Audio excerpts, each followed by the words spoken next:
Well, good evening everyone watching the United Matters channel. We're here to bring you a story of Rasmus Hojlund back injury worsens as reported by some correspondents of Manchester United.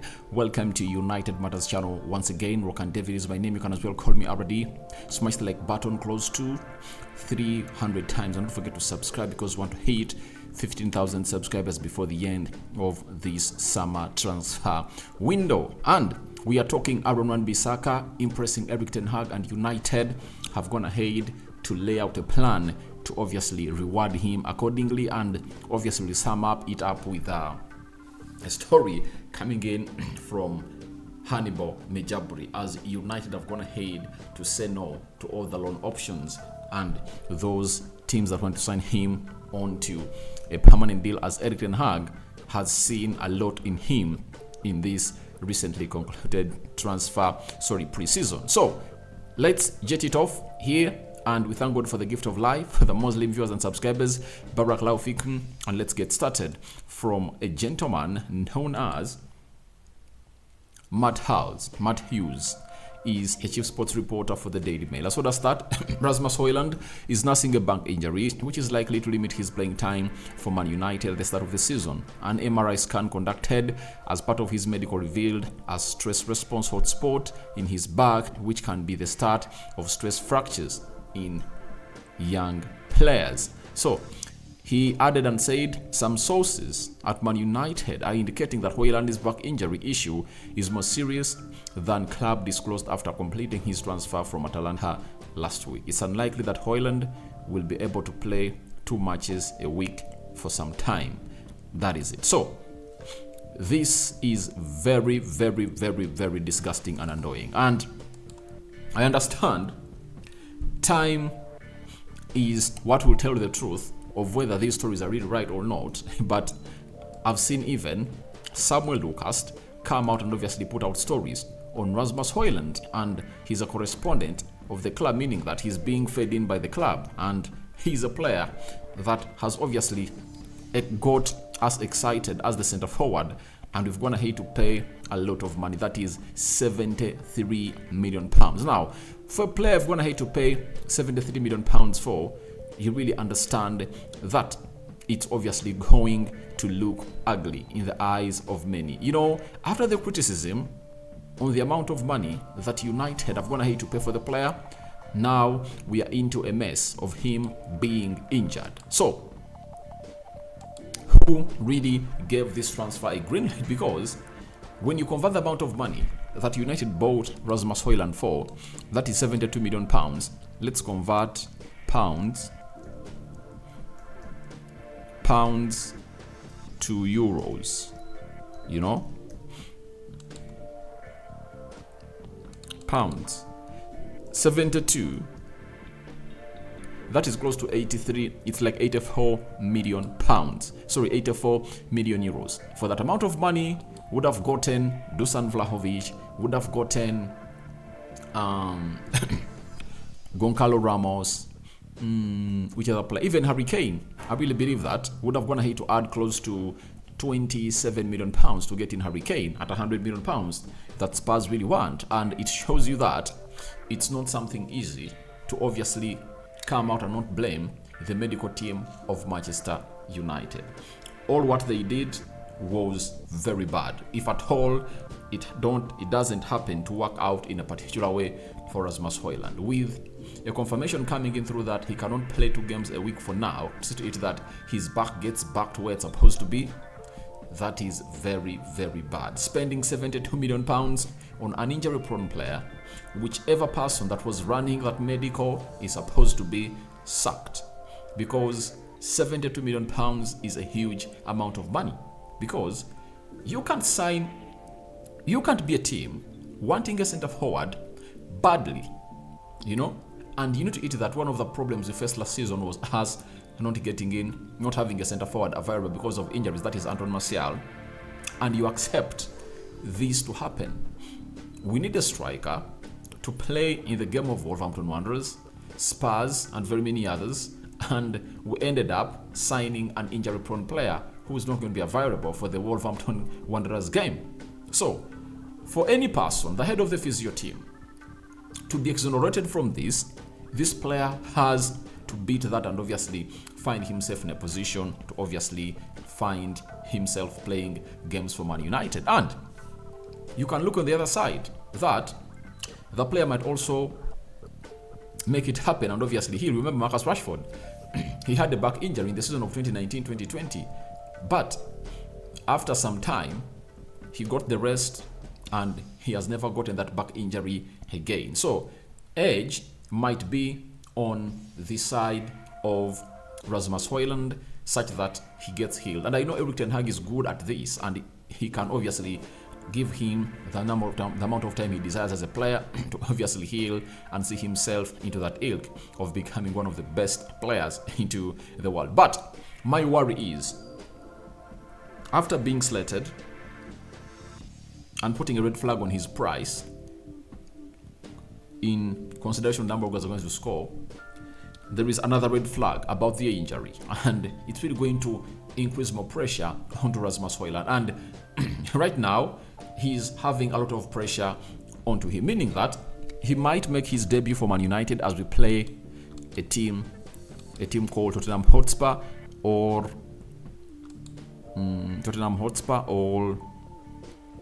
Brighton at Old Trafford. Maybe he might come in at Arsenal, because we are playing Arsenal as our fourth game. That is it. After playing Wolves, we play Tottenham Hotspur, Nottingham Forest, and we wouldn't like to go to Arsenal without a centre forward. We wouldn't like to host Burnley without a centre forward, and we just have to pray to it that maybe Anton Martial is fit for the Wolverhampton Bolton Wanderers game, and then things will obviously go on and obviously develop like that. So let's wait and see how that happens.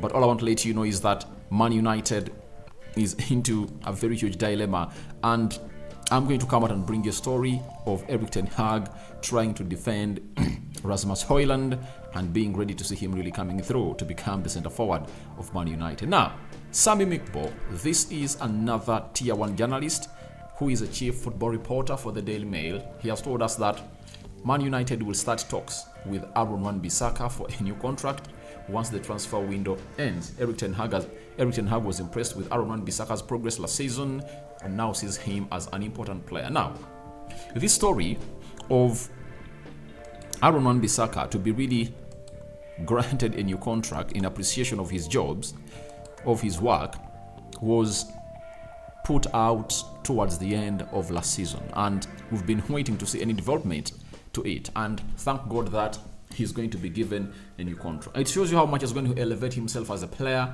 as Erik ten Hag in the January transfer window wanted to sign a right fullback, and that is Frimpong, but because there was no money, Erik ten Hag had to work with what he had, and that was Wan-Bissaka, and Bissaka came in through and obviously had the second half of the season that was really colorful, and he impressed Erik ten Hag. Erik ten Hag is a man who believes in taking long to believe in a player, and if at all he grants you a chance, you have to come in through and obviously show us what you've got. But remember, he signed for Manchester United, that is Bissaka, in 2019, and I think his contract is, he signed a 5-year contract. Let me check here on the transfer. Right. He signed for United in 2019, and his contract runs off in 2024 with an option of a further 1 year. That means he still has 2 years on his contract, and United want to give him an improved contract. And I think they're going to increase the amount of money that he earns. When you look at his wages, when you look at his weekly wages as Wan-Bissaka, he's at £90,000 a week at Manchester United, and I might anticipate that he's going to be earning close to 140 or 150,000 pounds a week. And I think it's better to keep a player like Wan-Bissaka. When you look at his age, it's obviously one of those that is still into that ilk of learning and becoming a better player, because Wan-Bissaka is just 25 years of age, and in November this year he's turning 26, meaning that him and Dalot are in the same age bracket, and you anticipate that they are going to obviously give us the best of the games that we desire as a club of Manchester United. Not so let's wait and see how that is going to pan out, but I really anticipate that it's a move in the right direction for United to reward Wan-Bissaka a new contract because he deserves it. He has worked hard for it and he deserves it. And the reality has to be really kept because the player was out of position. But guess what? Manchester United found themselves in a situation of obviously getting this player back to where he deserves to be, and Ten Hag is going to have to improve him, though not yet as persistent as we want him to be. But Ten Hag has found himself in a position of really getting the best out of this player. That is Wan-Bissaka, and we are all excited to see to it that this player really comes to do the needed job at the club of Manchester United. So after that, let's sum it up with our academy graduate, that is Hannibal Mejbri. And to our shock, Ten Hag wants to keep this player. Ten Hag wants to keep this player at the club of Manchester United, and obviously there is a correspondent coming in from Tunisia who went ahead and we dropped a hint on United wanting to obviously loan the player to Luton Town. He has gone ahead and really issued us another huge update that you guys need to know about Hannibal Mejbri. And to me, I've always seen a player in this guy, and thank God that Ten Hag has gone ahead to obviously find a plan for this player. And this is what we've been told about Hannibal, as Ten Hag plans to really give him the best of himself this season. Said Man United are happy with the level produced by Hannibal during the preseason and have no intention of letting him go despite offers from several English clubs. That is Alabaraya, and is coming in from Tunisia. He also added that Hannibal himself wanted to play the match with the under-21s yesterday against Chester in order to maintain his physical preparation before the start of the Premier League this weekend. Hannibal is seen by Manchester United as a brilliant young player, and Ten Hag has gone ahead to gauge impression from Hannibal Mejbri. To me, this guy, he has levels, talented, and one of the things I really like about him is the work he puts in the field of play. The way he fights for the badge, the way he runs left, right, and center to close down all the positions is really top-notch. And I think Ten Hag has seen a lot in this player, and his physicality is obviously increasing. He's tall, and he's tailor-made for the Premier League. You saw that season, that long season run he had at Birmingham did a lot on his game, and you saw him this preseason that he looked a much more better player by obviously running, defending, going forward, and putting in efforts that Ten Hag really likes. And Ten Hag has always made a statement: every player in the academy of Man United has to deserve to be included into the team of Manchester United. And I think Hannibal has gone ahead to tick all the boxes, and Eric Ten Hag is so much positive to have him at the club of Manchester United. So guys, thank you very much for watching through. Tell me your thoughts about Rasmus Højlund's back injury in the comment section below. What do you make about Hannibal Mejbri as a player that United have gone ahead to have for long in there for you, and Ten Hag is wishing to really see him stay at the club of Man United? Do you think he's going to get enough playing time? And lastly, what do you make about